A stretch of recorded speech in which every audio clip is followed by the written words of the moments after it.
I'm going to make one of my favorite trout dishes, one of my favorite fish dishes. I'm using gorgeous fillets of rainbow trout.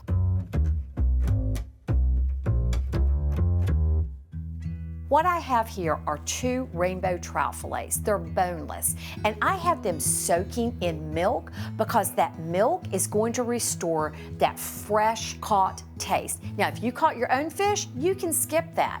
But if you are buying fish, this milk is gonna bring back that babbling brook sort of freshness. Now, what I have in this dish right here is some cornmeal and a little bit of flour, and I am going to add some Old Bay. Old Bay isn't just for crab cakes. It is delicious on almost any kind of fish or seafood dish. Then I'm just gonna stir these things together. I'm going to lift my trout out of the milk.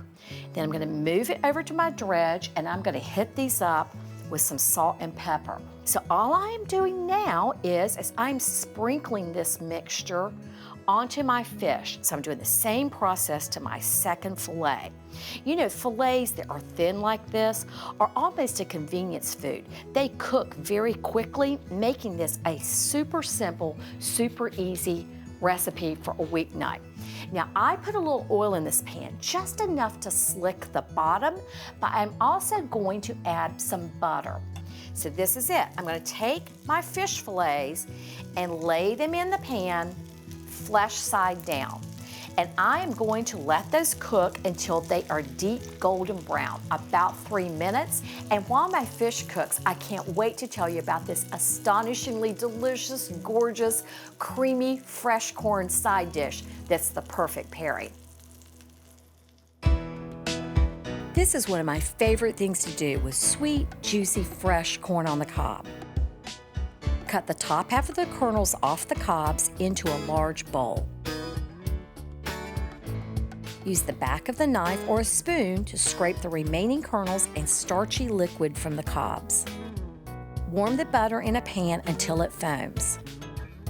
Add the flour and whisk until smooth. Whisk in the cream. Stir in the corn,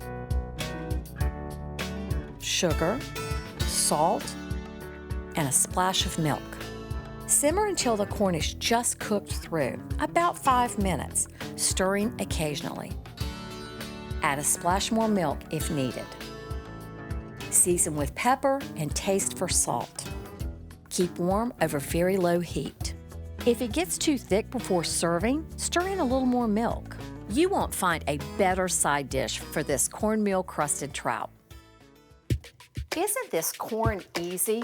You know, it's what some people would call old-fashioned cream corn, but I think it tastes almost like a fresh corn risotto. You know, I have a lifelong association of corn and trout. When I was a little girl, long before I started school, my sweet granddaddy would take me fishing up in the mountains. We would go to a branch of the South Fork of the New River, and we would fish, and instead of giving me fishing lures or ties, he would put a darling little red and white bobber on the end of my line and use corn as the bait. Now, the last thing I have to do here is put a little bit of lemon. I love lemon with fish, obviously, for that little bit of hint of brightness. I also love lemon with fresh tomatoes. And that's all this pretty little part in the middle is. I took some cherry tomatoes, cut them in half, put a little herbs, chives, salt and pepper, and it makes almost like a relish for this great dish. Now, I cannot wait another minute to taste this. It's an unbelievable combination of textures.